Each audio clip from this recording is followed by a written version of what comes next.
Boa tarde, meus camaradas do proletariado diabólico. Retornamos com mais um vídeo aqui, nossos vídeos sobre demonologia. Vamos voltar às nossas pesquisas, agora no YouTube, com mais conceituações, mais análises e mais problemáticas interessantes. Agora com um tempo de vídeo mais longo do que aqueles que nós tínhamos lá no TikTok, que agora estamos nos adaptando a essa plataforma aqui do YouTube, com vídeos com maior tempo para dialogarmos e conversarmos, né? Eu estou fazendo uma média aqui de vídeos de 30 minutos, por enquanto.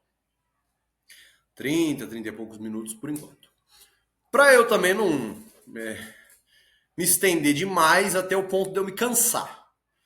Que às vezes eu me canso um pouco de falar, eu preciso de uma pausa, eu faço uma pausa para um vídeo seguinte.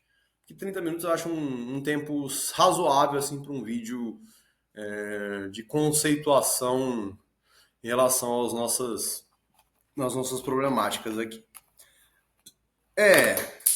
No vídeo anterior, o último vídeo que lançamos, que eu gravei ontem e lancei hoje já no YouTube,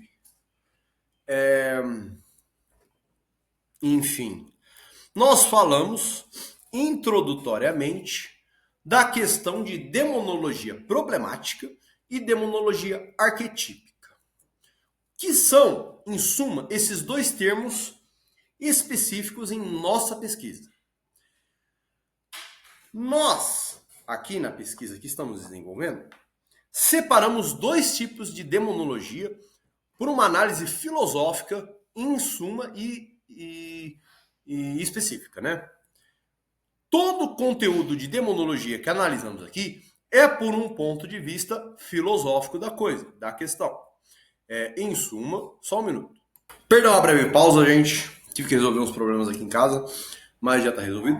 Agora, voltando aos nossos assuntos, que eu até me esqueci exatamente o que eu estava falando, mas enfim, demonologia problemática ou abstrata, que seria um dos termos de nossa demonologia, e demonologia arquetípica ou estética.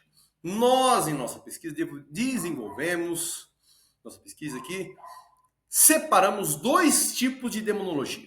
E quando falamos de demonologia, falamos estritamente de um tipo de demonologia filosófica, por uma análise, por um ponto de vista filosófico. Por que filosófico? Porque analisamos o campo amplo de mitos, de lendas, de expressões religiosas e de demais questões do campo da demonologia, que já é existente desde milhares de anos atrás, da antiguidade, desde o conceito de daimon, do grego, que exprime basicamente um espírito guardião para os sujeitos, um espírito guardião, um espírito de conhecimento, uma análise pautada principalmente e especificamente, não especificamente apenas, mas principalmente, pelo filósofo alemão Friedrich Nietzsche. E isso a gente vai analisar por um ponto de vista de um demônio específico de sua filosofia, que será muito importante para a nossa análise aqui. Quando dizemos demonologia problemática ou abstrata, dizemos da questão, da grande questão, do grande ponto de interrogação flutuante que existe na filosofia. O que é filosofar, se não perguntar, questionar, conjecturar ou cogitar? Isso seria o princípio da demonologia abstrata ou problemática. O que chamamos, obviamente aqui, segundo o nosso princípio de cosmovisão filosófica aqui, de nossa cosmogonia ou cosmologia demonológica de nossa análise, de nossa pesquisa, de demonologia ontocosmológica ou cosmogônica. Desse ponto, a princípio em vista, chamamos essa demonologia abstrata ou problemática pelo ponto de vista do grande demônio ao qual Nietzsche consagra sob o viés do seu eterno retorno. O eterno retorno de Nietzsche, nós vamos analisar mais para frente alguns casos de filósofos, alguns casos de manifestações daimônicas ou demoníacas ao longo de personalidades filosóficas, de filósofos ilustres da história da filosofia. Mas, em específico, o grande demônio que fundamenta toda essa nossa análise demonológica aqui é o demônio do eterno retorno. Por quê? Por que isso? Por que isso? Isso é uma questão muito importante. Porque o demônio do eterno retorno, ele fundamenta o sem sentido a priori ou originário de todo o cosmos. Por um princípio epistemológico básico de nossa análise, o universo não tem sentido. Então, a base epistemológica de nossa análise demonológica aqui é o niilismo. O niilismo como condição originária do cosmos para que se possa criar sentido a posteriori, ou após todo tipo de angústia, vazio dentro do sujeito, para se criar um sentido que se adeque às condições favoráveis do sujeito para que ele dê o seu sentido. Tendo isso em vista, o niilismo como condição a priori, temos, obviamente, a ideia do eterno retorno como niilismo extremo. Nietzsche consagra o eterno retorno como sua ideia de niilismo extremo, ou seja, a vida tal como ela é, sempre eternamente retornando ao seu mesmo ponto, à sua mesma exata condição, à sua mesma e exata manifestação, sempre a mesma coisa, de forma igual. Então, isso configura que a vida em que vivemos hoje, no mundo em que estamos, é a única e absoluta vida que teremos ao longo de nossa vida. Isso não condiciona, propriamente falando, um retorno idêntico de todas as coisas, no princípio assim de, metafisicamente falando, um retorno a posteriori mesmo, ou anterior dessa vida aqui, como retornos reincidentes da mesma vida, mas como condição final dessa vida, como a única da qual se experimentará e se viverá, porque se vai viver novamente todos os pensamentos, experiências, sensações e vivências, é só essa vida que a gente tem e é fadado a ter por toda a eternidade e acabou-se. Então, o eterno retorno confirma que só há essa vida e acabou-se. Não vai ter outra vida, não teve outra vida antes, e essa vida acabou-se. Então, o niilismo que o eterno retorno condiciona, essa condição de não há sentido absoluto, nem anterior, nem posterior, para qualquer coisa que você queira atribuir à existência. Então, é a vida tal como ela é, sempre foi e sempre será, igual você tem vivido e sempre viverá. A tua vida. Faz o que tu queres dela, que será o melhor. Padrão. Condição de possibilidade do niilismo, de tal modo, possibilita daí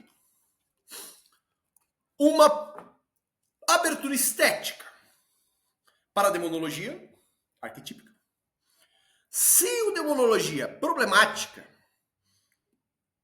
é a condição originária ou a priori do niilismo como, digamos, o niilismo como a angústia existencial do sujeito, ou do filósofo, por assim dizer, não necessariamente o filósofo, mas do sujeito em suma, que condiciona o diabo, por exemplo, a voz intrusiva ou o pensamento obsessor de perguntar para que eu vivo, por que estou fazendo isso, por que continuo lutando, o que farei no futuro, o que houve no passado, tudo isso. O grande questionário da filosofia, porque, em suma, não há sentido, não há valor, não há verdade. Como Nietzsche condiciona, como Nietzsche estabelece, se o niilismo é a condição de verdade, ou seja, abolição total da verdade, não há verdade, por ser a única verdade é que não há verdade, condição do niilismo como condição epistemológica a priori, tudo que se cria, tudo que se atribui como, perdão, como sentido ou valor de existência é uma ficção. Então, tudo que você atribui à tua existência como aquilo que você quer chamar de verdade será uma ficção num mundo em que só existe ficção. Nada é verdadeiro, tudo é permitido. Já dirá o princípio da magia do caos. Já fazendo uma interseção aqui com outra disciplina. Mas, em suma, essa metodologia aqui condiciona a demonologia problemática ou abstrata. Ou seja, o grande ponto de interrogação originário do universo, que é a serpente que se circunda e faz um ponto de interrogação lá e fala assim, só tem caos aqui no cosmos. Eu circundo esse caos com grandes perguntas.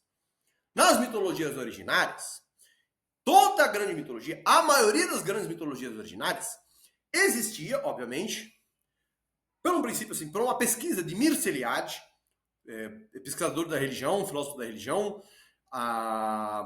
ele analisa e diz que existiam sempre, muito constantemente, na maioria das grandes religiões originárias, nas grandes mitologias e cultos e culturas originárias, lá da antiguidade, lá antes dos monoteísmos e tal, milhares de anos atrás, a ideia de um monstro, um dragão, geralmente, ou uma serpente, que circundava ou governava no centro do que chamamos de caos originário, ou movimento constante de caos do cosmos. Nesse caos, passou o carro aqui na rua. Nesse caos, havia somente um monstro que governava esse caos, com suas grandes questões, com suas grandes problematizações, com seu império de dúvida. A dúvida ou a idiotia, a idiotez originária do ser humano é a condição de possibilidade do ser humano para poder começar a pensar ou começar a saber alguma coisa. Se na origem do cosmos, como esse grande dragão infernal lá no centro do caos, ele é a possibilitação para que o ser humano cosmicize esse caos. Antes de haver um cosmos, como todo movimento de cosmogonia, que vai haver um movimento de criação de cosmos, antes haveria o caos. Na própria Bíblia já diz isso, que é um oceano informado e tal, e no caos Deus vai criando a Terra no longo de 6 dias, e no 7º ele descansa. Em todas as mitologias originárias, vai haver um grande Deus que vai conquistar esse caos, matar a besta, e aí formalizar um cosmos. Ao longo desse processo de cosmogonia, nós vamos delineando o que nós vamos chamar de demonologia estética ou arquetípica. Se no centro do cosmos originário existe a besta aquática, digamos assim, aquática, porque na maioria das mitologias originárias, esse caos originário, caos informado, é um grande oceano de informação, um grande oceano de informação mesmo, podemos dizer assim, de pontos e linhas e coisas aleatoriamente dispersas.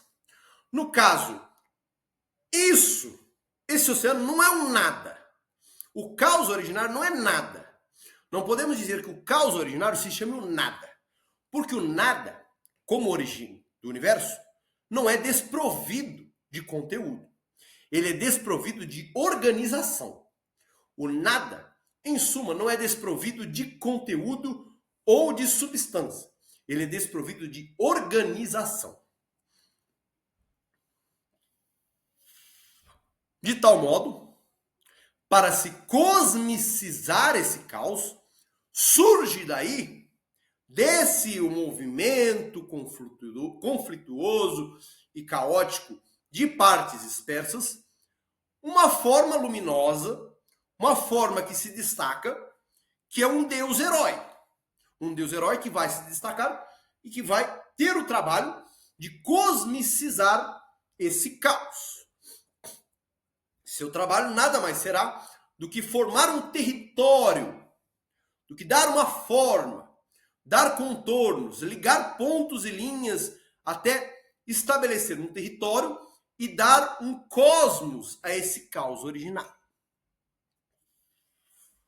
Quando chamamos de demonologia arquetípica ou estética, nada mais é do que ligar os pontos desses vultos ou dessas, como podemos dizer, dessas silhuetas originárias que nada expressam além de confusão e dispersão mental, ou seja, pontos aleatórios que não têm ordem específica, mas somente uma obscuridade informal, e do qual eles vão se ligar, e do qual essa cosmicização do Deus herói vai atribuir a eles um papel a cada coisa. O grande Deus herói cosmicizador, ele vai criar uma grande casa, um grande templo, por exemplo, os mitos de Baal, os mitos de Jesus, os mitos de Zeus, os mitos dos grandes deuses cosmogônicos, dos grandes deuses originários, os grandes deuses líderes de panteões, que vão, a partir de grandes movimentos de destruição originários, criar uma casa, um templo, uma mansão, geralmente no topo de alguma montanha, no topo de algum cume, para funcionar como o centro do cosmos. Esse centro do cosmos será o ponto central do qual o cosmos será emanado ao redor. Vejamos, por exemplo, no mito de Baal. Baal ou Zeus, independe, e vamos fazer uma associação aqui com o próprio princípio do mito do labirinto. O labirinto, lá em Creta, por exemplo, que é o labirinto mais clássico que existe, ele é formado a partir de um centro, um ponto central, que seria o templo, no centro da cidade, e do qual a cidade vai se ramificando assim, vai se ramificando os caminhos e vai se formando ao redor desse templo central. Isso aí é básico de diversas civilizações, diversos centros, diversas culturas que têm a ideia de cidade formada como labirinto e tendo um templo ou casa central de culto ou adoração ao deus cosmocônico, cosmocrata, em seu centro. Desse princípio em vista, o grande deus originário será o emanador de sua mônada. A mônada como ponto do qual se abre para um círculo ao redor e vai emanando essa energia para o cosmos. Vocês já devem lembrar, já devem saber, por exemplo, que o símbolo alquímico ou o símbolo do... Como que eu posso dizer? Como é que é o nome? Astrológico do Sol é um círculo com um ponto no centro. Isso fundamenta o que antigamente se chamava mônada e ainda hoje se chama. A mônada é um ponto central do qual tudo se emana. Ele é a coisa mais simples e a coisa mais básica de existe. Leibniz, por exemplo, concebe uma filosofia inteira sobre a mônada e do qual muitos vamos dialogar mais para frente daqui a alguns vídeos. A mônada, como o Sol, é de onde tudo emana. Toda energia divina, como o Sol, que irradia sua energia, seus raios solares, sua energia, sua radiação de força para todo o cosmos. Então, é do centro que vai para os arredores.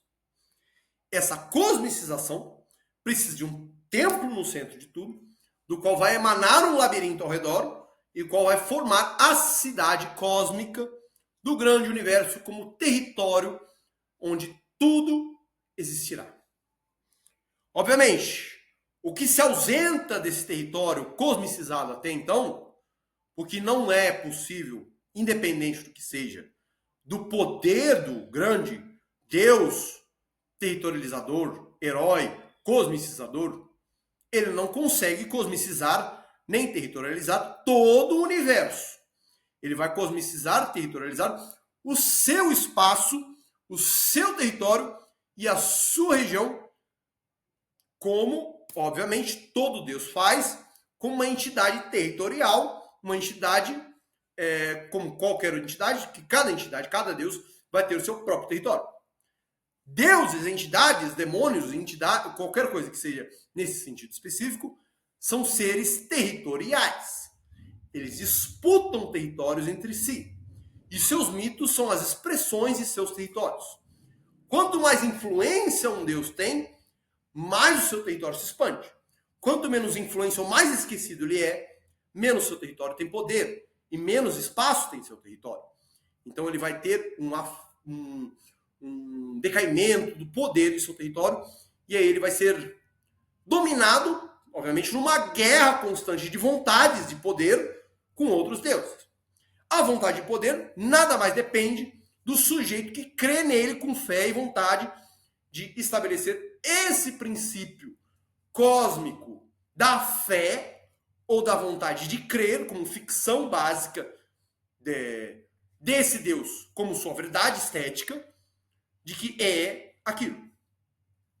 Em suma, o que alimenta um Deus, um demônio, um ser ou qualquer coisa assim? Vontade de crer. Crer num Deus não é, independente do Deus que seja, uma vontade nihilista, em suma, ainda assim é uma vontade nihilista, mas é uma vontade nihilista ativa no sentido estético de crer positivamente numa ficção que delineia um valor artístico ao universo. Isso principalmente mais nas antiguidades da civilização, da sociedade, do mundo e do cosmos e da sociedade humana. Hoje em dia temos, obviamente, deuses cosmocratas, deuses que se arrogam o direito de todo o universo e se expandem cada vez mais longe, quanto mais longe possível, e intentam, né, obter o poder sobre todo o cosmos visível. Mas ainda assim disputam com outros deuses que têm o mesmo princípio numa guerra de monolatria. Esse é um princípio que nós vamos discutir outros vídeos. Mas, obviamente, a monolatria é um princípio, podemos dizer assim, neurótico, se podemos dizer assim, de adoração a um único Deus que se informa, que se fundamenta com um poder estatal. Um Estado que busca governar tudo sobre suas garras, sobre suas forças de captura, num território ditatorial e fascista.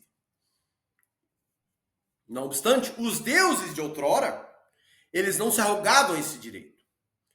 Eles, obviamente, disputavam entre si seus territórios, suas ambições de poder, suas ambições de crer, de influenciar as vontades de crer dos sujeitos, expandindo seu poder, expandindo suas forças de adoração.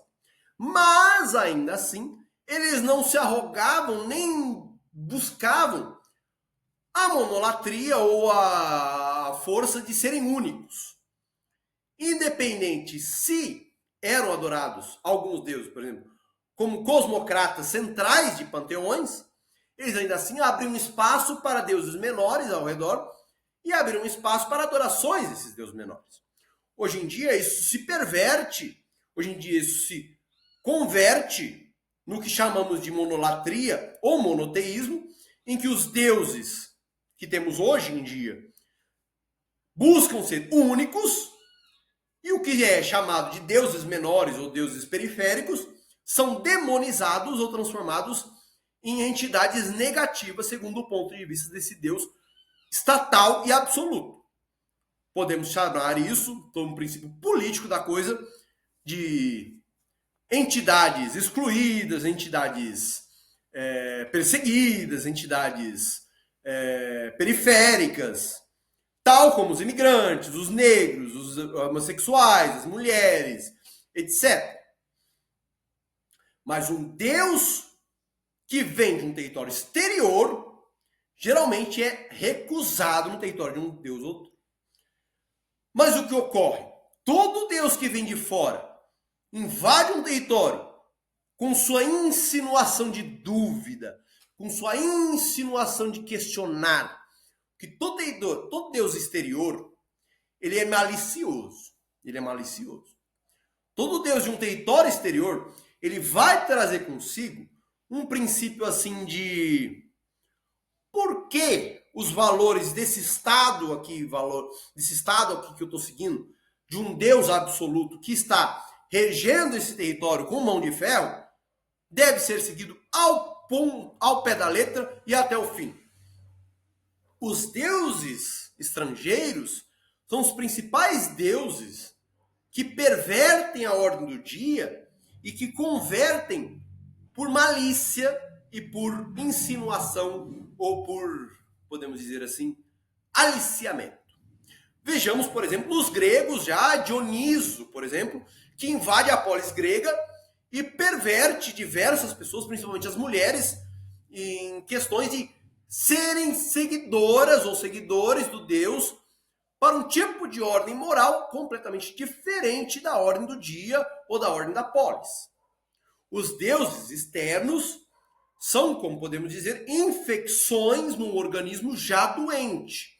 Se o organismo já é doente, ele vai se abrir às infecções externas por ter poucos anticorpos possíveis para repreendê-los ou reprimi-los ou suprimi-los. Então, o Deus estrangeiro vai se infectar nesse corpo, já doente de um tipo de sistema assim, muito fechado, muito fixo, porque sociedades sempre fechadas em si mesmas, que não se abrem a novas experiências, a novas contaminações, obviamente, por exemplo, um corpo que nunca se deixou contaminar por um tipo de bactéria ou vírus exterior, ele vai ser muito mais suscetível a essa contaminação e muito mais suscetível a ficar adoentado. Então, obviamente, as sociedades mais rígidas, mais duras, esse tipo de coisa, mais sóbrias, num tipo de ambiente mais limpo de seu único Deus absoluto, vão ser infeccionadas por esses deuses estrangeiros e vão ser pouco a pouco corrompidas e carcomidas por essa infecção até sucumbirem nesse corpo organizado para uma desorganização total desse corpo. Daí que o caos originário voltará a imperar, e aí desses deuses diversos que invadiram esse corpo organizado, algum deles vai tentar sobressair-se sobre os outros e tentar cosmicizar um novo território ali dentro. Obviamente haverá uma disputa entre esses deuses, uma disputa entre esses vírus, essas infecções, essas bactérias, neste corpo organizado, que já está cada vez mais em decomposição, um corpo em decomposição, que não tem mais poder. Esse corpo vai morrer e alguma coisa vai nascer nova dele. Princípio básico da vida. De tudo que morre e cai na terra, algo é fertilizado na terra e nasce novo. Então, algo novo, um novo Deus vai ascender dali com muito mais poder do que os outros. Mas no princípio originário da vida, esse Deus que vai ascender ali, nas origens, ele não será tão cosmocrata, tão cosmocentrado, tão monolátrico quanto o Deus anterior. O estado de monolatria, ou estado de monoteísmo, é o estado final de uma civilização ou de uma religião. É o estado de doença da religião. O estado de idealização, onde a verdade se consuma como valor definitivo, em que o corpo já está adoentado por uma obsessão neurótica quanto a essa verdade. Não obstante, quando as infecções de outros deuses vão inserindo-se nesse corpo, esse corpo adoentado, esse corpo adoentado do deus anterior, deus estatal, deus régio, deus absoluto, vai morrendo, e aí esses deuses menores vão fazendo suas pequenas plantações de ervas daninhas, de novas plantas e tal, vão nascendo. Daí, nesse novo corpo desorganizado, vai nascendo uma nova colheita de frutos e plantas e novas formas de adoração e culto, novas formas de vida plena, como eu posso dizer, novas formas estéticas de expressão. Estéticas de expressão novas no sentido assim, de repetições do passado, mas de formas diferenciadas. Porque tudo que falamos aqui, é sempre uma repetição do passado, mas uma repetição diferenciada. Porque, pelo princípio do arquétipo, que chamamos, o arquétipo ele é algo que não é uma ideia platônica aqui. Ele é uma ideia que está em constante mutação em seu plano ideal, como podemos dizer assim, esse plano caótico originário, de partes dispersas, que só precisam das conexões adequadas e funcionais para que ele delineie uma forma. Então a forma delineada é algo completamente diferente daquilo que ele é no caso originário. Então ele não vai ser a expressão exata de uma representação ideal, ou como eu posso dizer, direta daquilo que é. Por exemplo, um princípio platônico de representação de graus. Vai ser uma representação simulacra. Um simulacro completamente distinto e diferente. Por isso que, quando novos deuses surgem, eles são representações completamente diferentes. Não representações, mas expressões completamente diferentes daquilo que eles geminam no caos originário. O caos originário ele sempre tende a reincidir no fim de um tempo, porque o tempo, quando está adoentado, a religião está adoentada, ele tende a se centralizar num Deus absoluto como seu centro de valor. Daí ele está adoentado. Centralizar os valores num valor de verdade fixo é o princípio de adoentamento da religião. Os princípios dos povos originários, independente de qualquer região do planeta que seja, das culturas e religiões originárias, são os princípios de religiões saudáveis, ou seja, não há uma verdade absoluta, não há um Deus fixo certo, existem diversos deuses a serem adorados e conjecturados como certos ou independentes. Você pode escolher o seu Deus.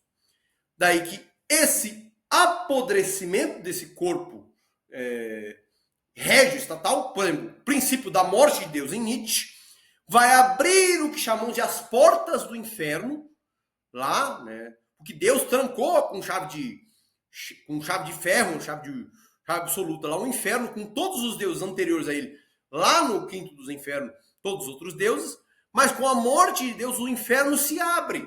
E aí todos os outros deuses saem e têm potência, poder para serem cultuados novamente. Então, a morte de Deus configura, um princípio nietzschiano aqui da filosofia da epistemologia, uma nova abertura de um caos originário para se cosmicizarem diversas novas perspectivas, diversos novos deuses, diversas novas versões religiosas, diversas novas potências estéticas de se adoração.